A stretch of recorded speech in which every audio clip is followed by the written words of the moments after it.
Life is good or evil according to the state of mind in which we look at it.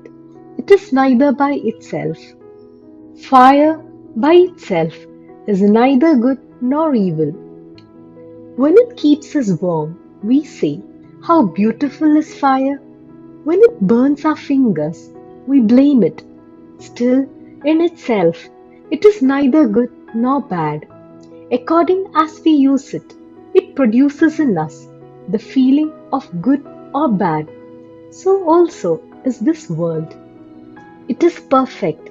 By perfection is meant that it is perfectly fitted to meet its ends.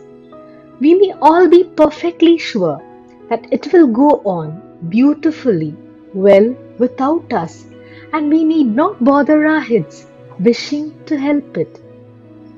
Yet we must do good. The desire to do good is the highest motive power we have. If we know all the time that it is a privilege to help others, do not stand on a high pedestal and take 5 cents in your hand and say, "Here, my poor man," but be grateful that the poor man is there so that by making a gift to him, you are able to help yourself. It is not the receiver that is blessed, but it is the giver. Be thankful that you are allowed to exercise your power of benevolence and mercy in the world, and thus become pure and perfect. All good acts tend to make us pure and perfect. What can we do at best? Build a hospital, make roads, or erect charity asylums.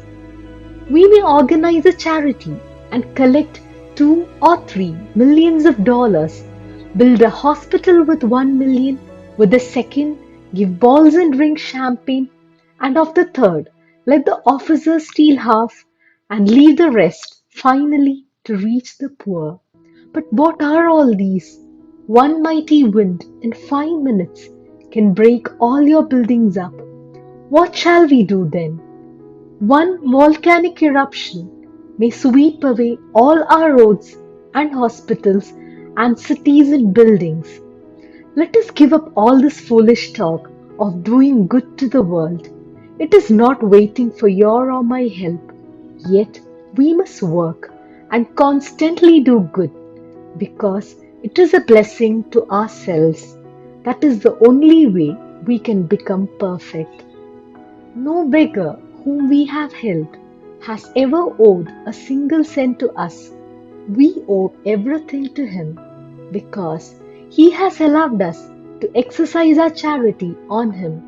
It is entirely wrong to think that we have done or can do good to the world, or to think that we have helped such and such people. It is a foolish thought, and all foolish thoughts bring misery. We think that we have helped some man and expect him to thank us, and because he does not, unhappiness comes to us. Why should we expect anything in return for what we do? Be grateful to the man you help. Think of him as God. Is it not great privilege to be allowed to worship God by helping our fellow men? If we were really unattached, we should escape all this pain of vain expectation and could cheerfully do good work in the world. Never will unhappiness or misery come through work done without attachment. The world will go on with its happiness and misery to eternity. This is the gist of all worship, to be pure and to do good to others. He who sees Shiva in the poor, in the weak, and in the deceased really worships Shiva. And if he sees Shiva only in the image, his worship is but preliminary.